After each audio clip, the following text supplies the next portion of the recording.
Paano po tatawagin na isang municipality ang isang lugar kung walang munisipyo? Hinihingi po natin na sana yung pong kanilang munisipyo ay mapondohan. Sapagkat ito po ay pinondohan ko, pero ito po yung nakasamang tinatawag nating for later release. Na FLR po ito, pinondohan ko po ito para magkaroon na po sila ng munisipyo, pero sa malungkot na pangyayari po, hindi po ito na isakatuparan. Kasi hindi ako sigurado kung ako'y mabibigyan uli ng pondo, pero yung mga ibang kasama natin, alam ko mabibigyan po kayo ng pondo, sana po,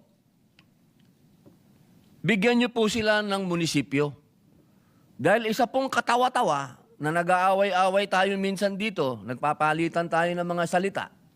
Pero yung isla na pinagmumulan ng ating hidwaan at palitan ng salita, wala po silang munisipyo. Mr. President, Senator Robin Hood Padilla is Yes. again seeking the floor. He Senator continues Robin Padilla is manifestation. recognized.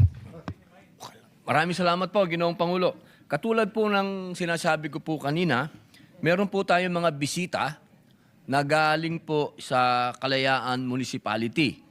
Ito po ay sa loob po ng matatawag nating isang buwan, sila po ang laman ng hindi lamang po dito sa ating plenaryo, kundi ng headline.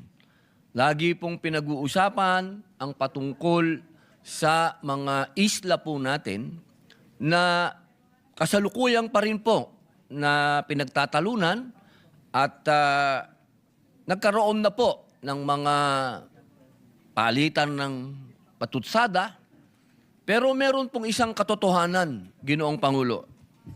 Ito po yung sa dami-dami ng mga nagsasalita, meron pong mga pangangailangan ang Kalayaan Municipality na hanggang sa ngayon po ay hindi pa nila nakakamtan. Meron po tayong video na ipapakita at mga larawan na ito po ay nakaraan pa nung 19th Congress pa po natin ipinresinta.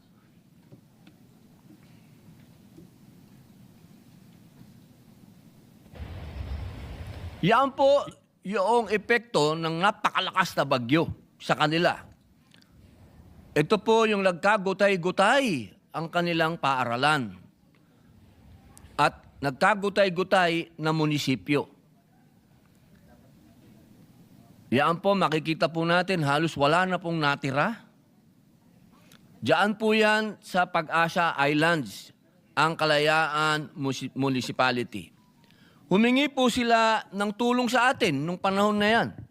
At kagyat naman pong nagpunta doon ang dati po nating Senate President Mig Zubiri at nagkaroon naman po ng magandang balita sapagkat sa ngayon, yung pong paaralan ay nagawa na po yung isang paaralan.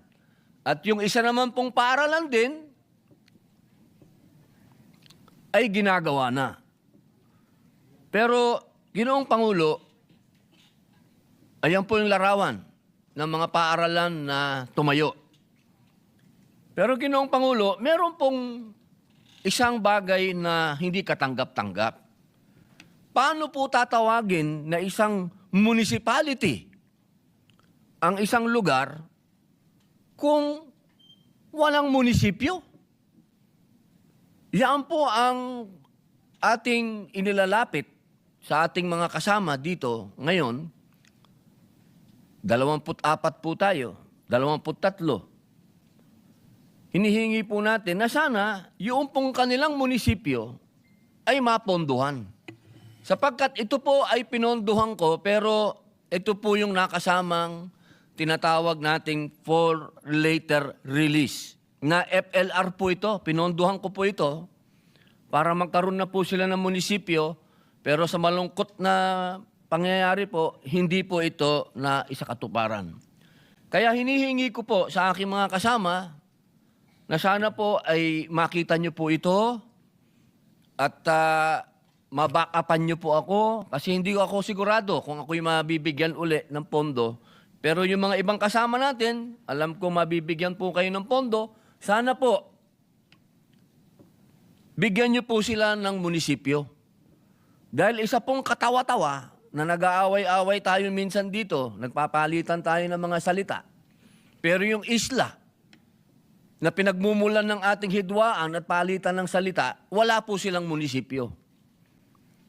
Kaya, mga mahal kong kababayan, kung gusto po natin talagang ipaglaban at sabihin natin atin ito, bigyan natin sila ng munisipyo. Para po sila, yung mga bisita po natin, ng mga local government po doon, sila pong mga lumalaban talaga. Sila pong araw-araw na nasa peligro ang buhay at pinaglalaban ng ating seguridad, magkaroon po sila ng munisipyo. Yun po ang aking unang manifestasyon, mahal na Ginoong Pangulo. Pangalawa po, meron pong Ramadan na bukas. Umpisa na po ng aming Ramadan. Medyo meron lamang pong mga kalungkutan na nangyayari sa ibang mga ahensya ng gobyerno dahil kailangan pa po makiusap ng mga kapatid ninyong Muslim doon sa kanilang mga namumuno para po pagbigyan na sila po ay payagan na makapag-practice po ng kanilang Ramadan.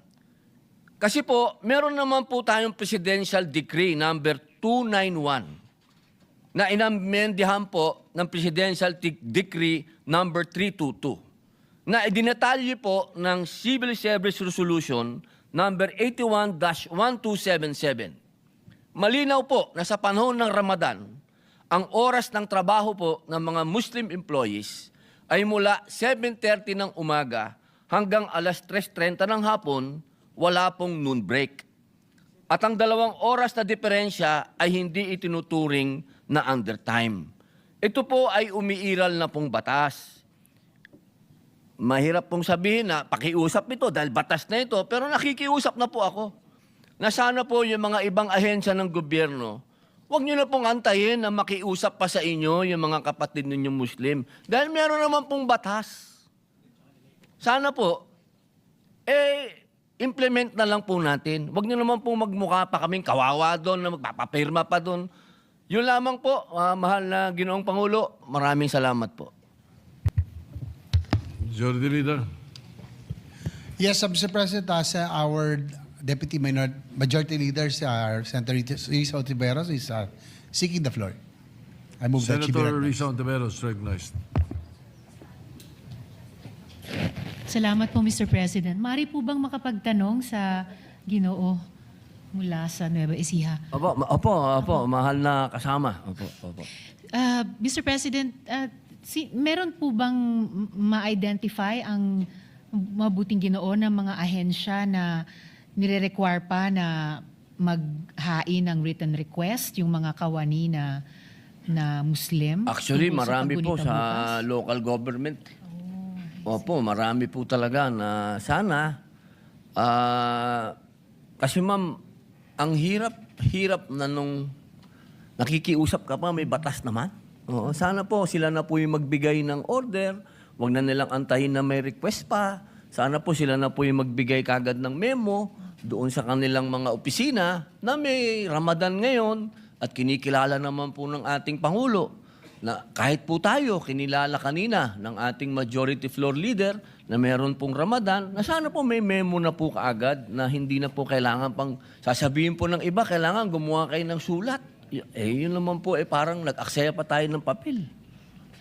Sayang lamang po, Mr. President, na napakaiksi na ng panahon ng Senado para makapagkilos sana sa concern na ito. Dahil bukas na po ang simula ng Ramadan. Pero siguro sa rekomendasyon o gabay ng good gentleman, pwede nyo pong payuhan tayo kung paano pwedeng magpahayag sa lahat ng LGUs o lahat pati ng national government agencies. Paalala na may batas na nga po tungkol dito at hindi na kailangan ang mga kawani o opisyal nila pa ay humingi ng permiso. Pero proactively, yung bawat ahensya na rin at LGU ay mag-observe po nito. The appeal should be addressed to the Department of Interior and Local Government. Thank you, Mr. President. It not be a Senate resolution which is not possible anymore. too late. But DILG request, I suppose a letter to the DILG to remind them of that would be good enough. Maraming salamat, Mr. President, para sa Para ang payo. DILG ang magpapaalala sa mga LGU. Opo. If the good gentleman ay pwedeng pamunuan tayo sa pagsunod sa payo ng Senate President, isa na po ako na Pipirma. susuporta at pipirma. Opo, Salamat po, Mr. napakagandang President, mungkahi po. at sa mabuting Opo. Ginoo. Maraming salamat po, Ginang Senadora, at sa atin pong Ginoong Tagapangulo. Senator Sherwin Gatchalian is Thank you. recognized. Thank you, Mr. President. Mr. President, nakita ko ho kanina yung picture ng munisipyo yata yun ng Kalayaan. Ano po, munisipyo po, tsaka po paaralan, mahal na kapatid. Ito po yung nakaraang, nung 19th Congress po natin, kung naalala nyo po, pinakita ko po yan, nung dumaan na bagyo, wala po talagang natira sa paaralan nila, pati po yung munisipyo nila, wala po talagang natira. Bukod sa munisipyo at paaralan, ano pa ho yung mga Na-damage. basic infrastructure na damage ho doon sa... Yung mga bahay po nung ating mga magigiting na mga tiga-Kalayaan Island na kahit ano pong mangyari, hindi umaalis doon, nasira din po yun. Pero siyempre po, yun po ay napagtulong-tulungan na po nung local government. Ito ba yung mga local government? Andito po yung Vice Mayor. Ito ba yung mga na persona ng grata? Sila po yung Kalayaan 16. Ano kayo opo. ba yun? Yung mga na persona ng grata ng Chinese Embassy?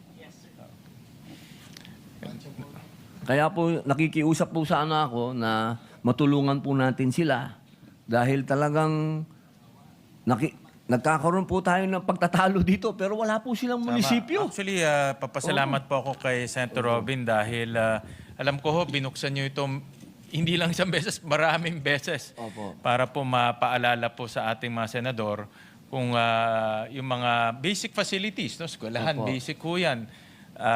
Munisipyo, basic rin ho yan. Opo. Health center po sana. Health center, Opo. mga health facilities, basic at ito yung pinupuntahan ng tao araw-araw eh. Opo. Lalo na mga eskwelahan. Kanina pinag-uusapan ho natin, education, autism. Pero kung wala hong pasilidad, paano tayo magbibigay ng serbisyo sa mga kababayan natin doon? Kaya po, Senator Robin, hingi po ako ng listahan through the local government. Pakisubmit po sa Committee on Finance at pagtutulungan ho namin ni Senator Robin, ni Senator JV, ni Senator Bongo, ni Senator Rizzo Ontiveros ng ating Senate President. Pagtutulungan ho natin yan para po makumpuni, ma-repair po yung mga basic facilities doon po sa Kalayaan Island. Hindi lang po yung sinabi nyo frontliner, hindi lang sila frontliner, pero trabaho rin ho natin na masigurado na itong mga basic facilities ay laging nasa ayos. No? Hindi naman pwede ho yung bata papasok walang bubong, hindi ho sila makakapag-aral ho doon. Opo. So maraming salamat, Senator Robin, sa iyong manifestasyon. Maraming salamat po, Senator Win. Mr. President, Senator Ontiveros Senator against Sigrid. Ontiveros, Rizzo Ontiveros is recognized. Salamat po, Mr. President. Maikling dagdag na lamang po dun sa manifestasyon ng Mabuting Ginoo na talagang salamat din kay Senator Sherwin, binanggit nila yung presensya ng mga local government officials ng Kalayaan dahil alam din ito ni Senator Robin, ilang taon na silang nakikipag-ugnayan pati sa atin. Tuwing may mangyaring kaganapan sa kanilang lugar, nagre-reach out talaga sila. Doon na nga, yung sinabi ni Senator Robin nung nasira nung bagyo, yung mahalagang infrastruktura, pati po nung may bumagsak, Mr. President, na remnants ng hindi malaman kung rocket ba yon or ano, sila rin po ang nag-retrieve nun. At talagang sa isang border, malayong border ng ating archipelago, itinataguyod nila ang watawat ng Pilipinas. So, mabuhay po sa kanila. At gaya ni sinabi ni na Majority Leader at Senate President kanina, welcome po sa Senado at karangalan po naming lahat na makasama kayo ngayong araw. Salamat po, Mr. President. Thank you. Majority Leader. Mr. President, I move that the first manifestation of Senator Padilla be referred to the Committee on Finance and the second manifestation be referred to the Committee on Civil Service